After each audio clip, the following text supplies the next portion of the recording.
মান নাফাসা আন মুমিনিন কুরবাতান মিন কুরাবিদ দুনিয়া নাফাসাল্লাহু আনহু কুরবাতান মিন কুরাবি ইয়াউমিল কিয়ামাহ।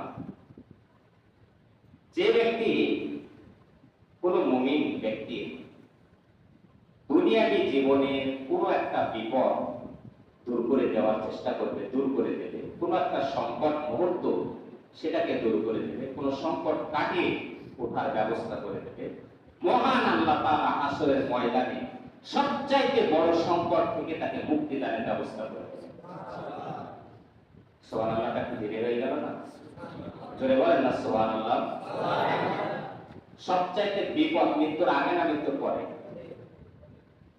দুনিয়াবী জীবনে কেউ যদি বিপদে পড়ে তাকে সহযোগিতা করা মানুষ পাওয়া যায়, কিন্তু মৃত্যুর পরবর্তী জীবনে কেউ যদি বিপদে পড়ে যায় সে বিপদের নাম হচ্ছে জাহান্নাম।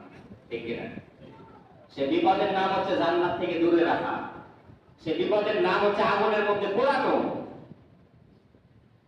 এই বিপদগ্রস্ত কেউ যদি হয়ে যায় সেখান থেকে মুক্তি দানের আল্লাহ ছাড়া কেউ থাকবে না। এখানে বিশ্বনবী মুহাম্মদ রাসূলুল্লাহ সাল্লাল্লাহু আলাইহি সাল্লাম সুন্দরভাবে জানিয়ে দিয়েছেন, দুনিয়াবী জীবনে কোন মুমিন ব্যক্তি কোন সংকটে যদি পড়ে, কোন বিপদে যদি পড়ে,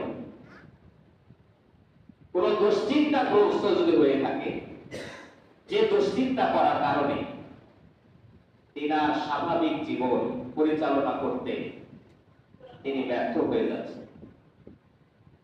দুশ্চিন্তা এমন একটা বিষয়, এই দুশ্চিন্তা হতে পারে আর্থিক দুশ্চিন্তা, অর্থনৈতিক দুশ্চিন্তা, বড় ভয়ঙ্কর একটা দুশ্চিন্তা। সংসারটা কিভাবে পরিচালনা করা হবে, ছেলে মেয়ে বড় হয়ে যাচ্ছে, তাদেরকে কিভাবে লালন পালন করবো, তাদেরকে কিভাবে প্রতিষ্ঠিত করবো, সংসারে আয় যতটুকু আসছে তার সাথে ব্যয়টা বেশি হয়ে যাচ্ছে।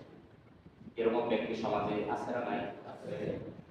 তেনাদের কি অর্থনৈতিক দুশ্চিন্তা আছে না নাই? দেখা যাচ্ছে যে কর্ম করে খায়, একদিন যদি কর্মটা না করে, কাজটা যদি না করে, তাহলে দেখা যাবে ঘাটতি পড়ে যাচ্ছে। এরকম আছে না লোক?